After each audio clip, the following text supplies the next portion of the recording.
a list of 10 specific locations have been identified.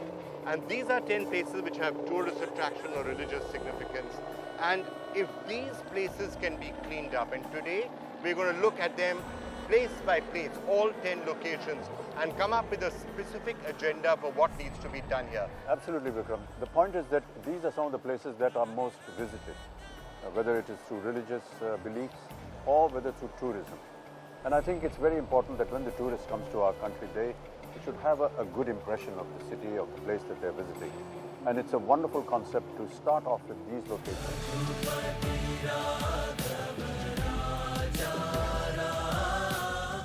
It's a great pleasure to be joined now by the Railway Minister, Mr. Suresh Prabhu. One of the 10 iconic locations that are being earmarked both by the government, and we are focusing on them today as part of the Cleanathon. One of them is CST, which is, of course, right here in Mumbai.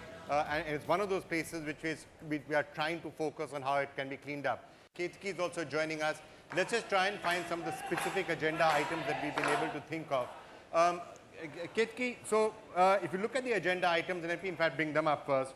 Cleanliness of the railway tracks is one of the things we should, I think, be looking at CST.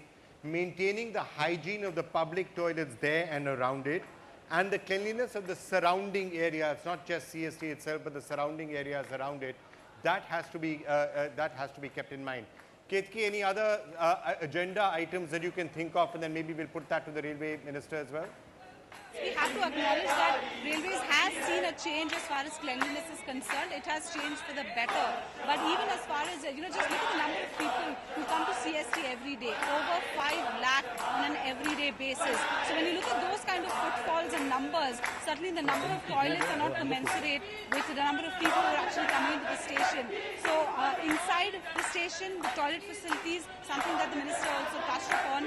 But the other thing also is about the outside cleanliness, because a lot of restaurants nearby which contribute to the problem of cleanliness here in the CST. Any specific ideas that you might have on CST?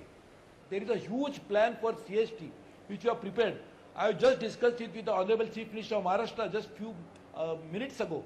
Also the municipal corporation, I had a meeting in Mumbai in which all the state government officers, all the municipal commissioner and all officers, all my general managers, all of them, we sat together to have prepared a plan of action for the city, for the state, and for major stations of India. We are also trying to not only, as I said, keep them clean, but we are also make them beautification. But let's join hands, and today is a very good example. Today I had Mumbai First and Make a Difference, MAD. 2 organizations have come forward, and this is what is really necessary. If we can work like this, we can definitely make the difference. Parimal is there at the Taj, Gargi is there in Varanasi, and we have Puja there at the Golden Temple in Amritsar. And Gargi, I'm going to get you to really kickstart this. You've worked very hard, Gargi, in working on the agenda, not just for Varanasi, but in a sense for all 10 of the iconic locations. So first of all, are there any steps that are common to all 3 of these places? Garbage, Vikram, that is, I think, the issue we've seen everywhere, whether outside the Golden Temple, in all the lanes, a lot of garbage. Taj, the city of the Taj, Agra, is very dirty. Again, Taj Mahal itself is very clean. The complex is clean. The area around the Taj has been kept very clean, vehicle-free for many years now. But Agra itself remains the same level of urban decay that we see in a lot of our small towns. And in Varanasi as well, there's garbage and, very filthy lanes. I've been standing here for a while, and in the morning we've had our volunteers come and clean this ghat. But since then, I've seen people coming down to the Ganga, taking their dip, bringing their children, pushing their heads in so that they immerse themselves completely in Ganga Maya. And then they'll just, they've got their plastic with little puja ka saman, which they'll chadhao the flowers, they'll put them into the water, and then they'll just throw the plastic on the side. And once again, there's garbage all collected here. So I wish there was some way we could turn this fervor and this devotion into a better sense, civic sense. Let's just take a look at one of those places, the place that we were talking about, the Golden Temple.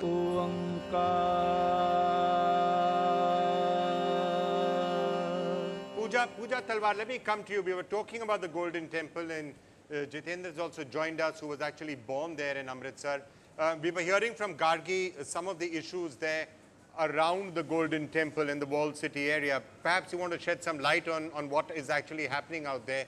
And this war against plastic that we seem to be talking about in many parts of the country, I assume it's there in Amritsar as well. Absolutely, Vikram, because this morning the municipal commissioner and her team were here and they went around to the shops around me near the Golden Temple complex, asking the shopkeepers to dispose their plastic bags. They binned them and gave them cloth bags and requested them to use those. That about 2 months ago, they have introduced these mechanized cleaning systems which help them basically suction the dust from the streets and also suction the plastic and the litter. So this was their 3-month plan. Now in the next 6 months, they're looking at underground disposable, garbage disposable places so that the animals do not feed on the litter. And that apart, they're also looking at water ATMs where they're going to urge the public to go and dispose their plastic bottles and glasses and basically at these ATMs. But it's a long haul. That apart, also the traffic congestion around the walled city. They lack a green cover, but then you also have NGOs like Eco Amritsar, which basically get volunteers from the villages surrounding Amritsar who come on a daily basis and clean up the streets. So that is an effort they're trying to basically educate the people. So long haul, but they hope to achieve it by 2017 December. The NDTV team has spent some time in Agra filming the areas around the Taj to try and come up with what we think are some of the problems there in Agra and what the possible solutions could be. Let's just show that to you. Taj के पास से परिमल हमारे साथ हैं. परिमल, मैं आपको बताऊं कि कुछ साल पहले जब हम लोग ग्रीनाथॉन कर रहे थे तो प्रियंका चोपड़ा के साथ हम वहाँ आए थे.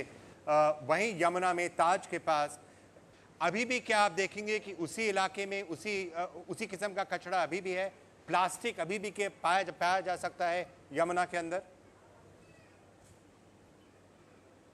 देखिए, यहाँ पर उस मुहिम का फायदा जरूर हुआ है विक्रम, और उसकी वजह से यहाँ पर साफ सफाई बिल्कुल हो गई है, साफ सफाई कर दी गई है. इनफैक्ट जो चुनौतियां हैं यहाँ के लिए, आगरा के लिए, एक तो गंदगी की बात कह रहे हैं.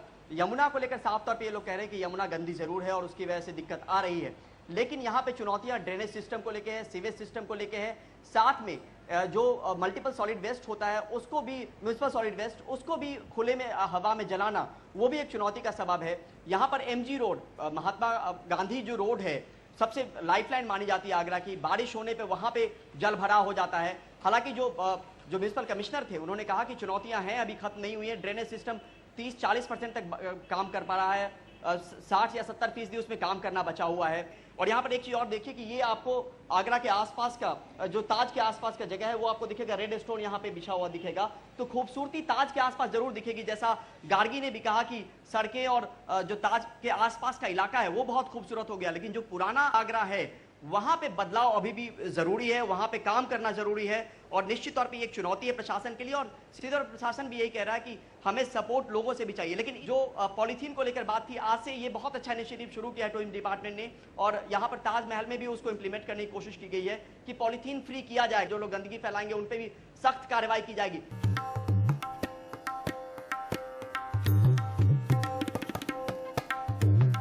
I'd like to go across now to NDTV's Ambika Singh, who's been to Puri and has looked at the agenda and what specifically needs to be done. She's in fact standing here with us right now at Juhu, but she's been to Puri and has taken a close look at it. We also have with us the district magistrate there at Puri, Arvind Agarwal, who's been taking a lot of steps in cleaning it up. Ambika, why don't I come across to you, and maybe you can also talk to Arvind about what you think are the main issues there at Puri and what specifically needs to be done. See, Vikram, first of all, I would like to tell you, when I visited the Jagannath temple, if we talk about the temple itself, it is very clean inside. It's handled by the cleanliness inside is taken care of by the temple administration, and even the area outside the temple is clean. The grand road, the road which leads to the temple, earlier had a lot of issues due to poor drainage and waterlogging, but those things have been taken care of. But if we talk about the city of Puri, it does have many issues which it's dealing with. Puri being a low-lying city, it has very, very poor drainage system, and when we went to Puri, we did witness a lot of waterlogging. And coming also to the sewage system, it is really bad. There's this place called Bankimon, which is barely about 3 kilometers from the holy shrine, and that's where most of the city hotels and the households, their sewage is discharged there, leading to a lot of health issues of the people living around that area. So let's just go across, if we can, to the district magistrate there. What to your mind are the major issues that you think need to be addressed? Like first of all is the sewerage and the drainage issues. Thereafter, the solid waste management itself is another major challenge to us. And the stray cattle, which is the railing on the Grand Road, which creates problem for the tourist coming to the temple. So we are dealing with all these 4 issues. The next iconic location that we want to turn to are the ancient Kamakhya Devi temple in Guwahati. And that, of course, is one of the most beautiful, one of the most ancient. I don't know if you've had a chance to I've never been there, no, but I would love to see it. Well, let me go across to Saurabh Gupta, who visited that site just a few days. That is, of course, one of the sites where there is a fair amount of animal sacrifice, so there used to be, and that has its own issues, which might have to be taken a look at when it comes to managing the cleanliness or the swachhata of the area, together with the more regular ones. No, that's absolutely right. In fact, if you go to Kamakhya temple, there are 2 ways that you can offer sacrifices. One is, of course, the Sattvic way, and then, of course, there is another way of animal sacrifices. And what's happening is a lot of people now come to the temple and don't want to sacrifice animals, but they want to donate, a goat or a cow to the temple management, and they leave it there. Now, these animals are roaming around the temple premises, and what the management wants to do is they want to create a certain amount of space, not a caged enclosure for animals, but a open space within the premises so that these animals can move around. There's grazing area for them, and they do not dirty the temple premises itself. That's one of the main things on the agenda. You know, when it comes to the surroundings, people are not very aware of the cleanliness that needs to be maintained. Chewing of tobacco or pan masala banned around the temple premises also, because that's been banned in the temple itself, because people, they say, chew tobacco, chew pan masala and then spit, and that's something they want to avoid. They've already appealed to the government to enforce that ban so that they can keep the surroundings clean.